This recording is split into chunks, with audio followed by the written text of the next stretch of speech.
The Desire of Ages by Ellen G. White. Chapter 2, The Chosen People. For more than 1,000 years, the Jewish people had awaited the Savior's coming. Upon this event, they had rested their brightest hopes. In song and prophecy, in temple rite and household prayer, they had enshrined his name. And yet, as his coming, they knew him not. The beloved of heaven was to them as a root out of a dry ground. He had no form nor comeliness, and they saw in him no beauty that they should desire him. He came unto his own, and his own received him not. Yet God had chosen Israel. He had called them to preserve among men the knowledge of his law, and of the symbols and prophecies that pointed to the Savior. He desired them to be as wells of salvation to the world.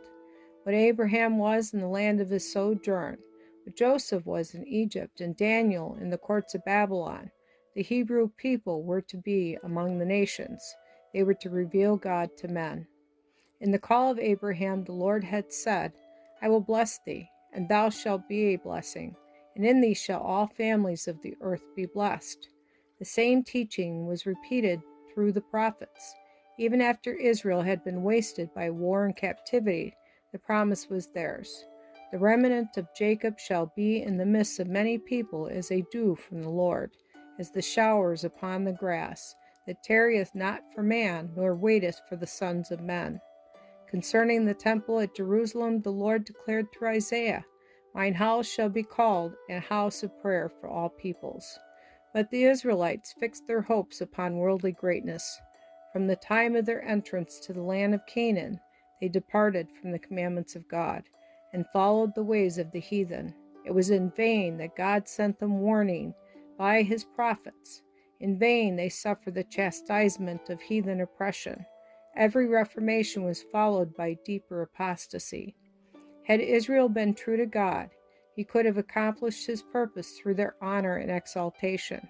If they had walked in the ways of obedience, he would have made them high above all nations which he hath made, in praise and in name and in honor. All people of the earth, said Moses, shall see that thou art called by the name of the Lord, and they shall be afraid of thee.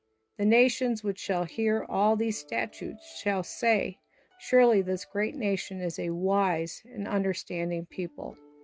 But because of their unfaithfulness, God's purpose could be wrought out only through continued adversity and humiliation.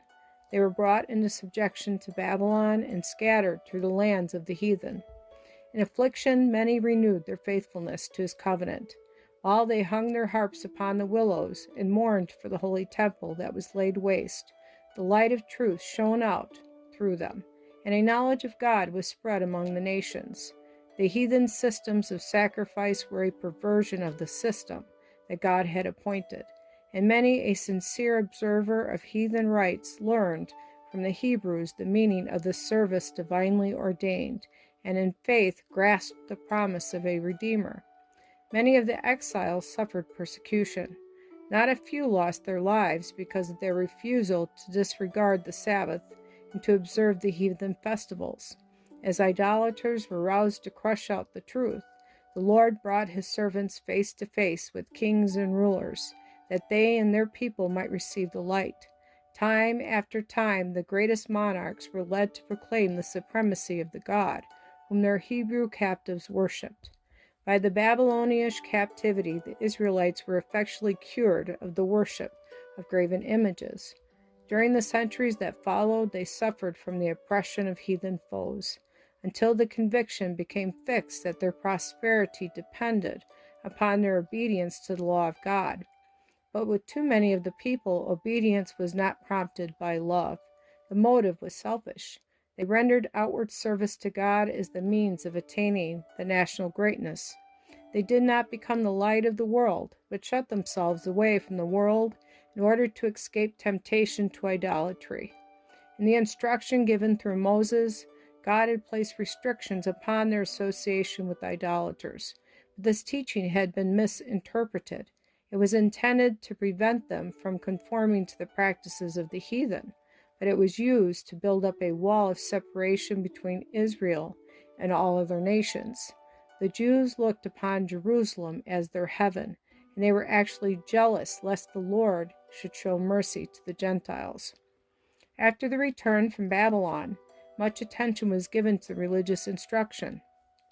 All over the country, synagogues were erected where the law was expounded by the priests and scribes, and schools were established, which, together with the arts and sciences, professed to teach the principles of righteousness.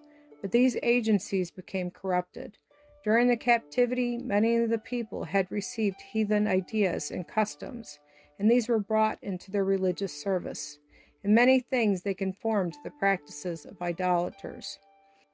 As they departed from God, the Jews in a great degree lost sight of the teaching of the ritual service. That service had been instituted by Christ himself. In every part it was a symbol of him, and it had been full of vitality and spiritual beauty. But the Jews lost the spiritual life from their ceremonies and clung to the dead forms. They trusted to the sacrifices and ordinances themselves, instead of resting upon him to whom they pointed. In order to supply the place of which they had lost, the priests and rabbis multiplied requirements of their own, and the more rigid they grew, the less of the love of God was manifested. They measured their holiness by the multitude of their ceremonies, while their hearts were filled with pride and hypocrisy. With all their minute and burdensome injunctions, it was an impossibility to keep the law. Those who desired to serve God and who tried to observe the rabbinical precepts toiled under a heavy burden. They could find no rest from the accusings of a troubled conscience. Thus Satan worked to discourage the people, to lower their conception of the character of God, and to bring the faith of Israel into contempt. He hoped to establish the claim put forth when he rebelled in heaven, that the requirements of God were unjust and could not be obeyed. Even Israel, he declared, did not keep the law. While the Jews desired the advent of the Messiah, they had no true conception of his mission. They did not seek redemption from sin, but deliverance from the Romans. They looked for the Messiah to come as a conqueror, to break the oppressor's power, and exalt Israel to universal dominion. Thus, the way was prepared for them to reject the Savior. At the time of the birth of Christ, the nation was chafing under the rule of her foreign masters, and racked with eternal strife. The Jews had been permitted to maintain the form of a separate government, but nothing could disguise the fact that they were under the Roman yoke, or reconcile them to the restriction of their power. The Romans claimed the right of appointing and removing the high priest, and the office was often secured by fraud, bribery, and even murder. Thus the priesthood became more and more corrupt. Yet the priests still possessed great power, and they employed it for selfish and mercenary ends. The people were subject to their merciless demands, and were also heavily taxed by the Romans. This state of affairs caused widespread discontent. Popular outbreaks were frequent. Greed and violence, distrust, and spiritual apathy were eating out the very heart of the nation. Hatred of the Romans and national and spiritual pride led the Jews still to adhere rigorously to their forms of worship. The priests tried to maintain a reputation for sanctity by scrupulous attention to the ceremonies of the religion. The people, in their darkness and oppression, and the rulers, thirsting for power, longed for the coming of one who would vanquish their enemies and restore the kingdom to Israel. They had studied the prophecies, but without spiritual insight. Thus they overlooked those scriptures that point to the humiliation of Christ's first advent, and misapplied those that speak of the glory of his second coming. Pride obscured their vision. They interpreted prophecy in accordance with their selfish desires.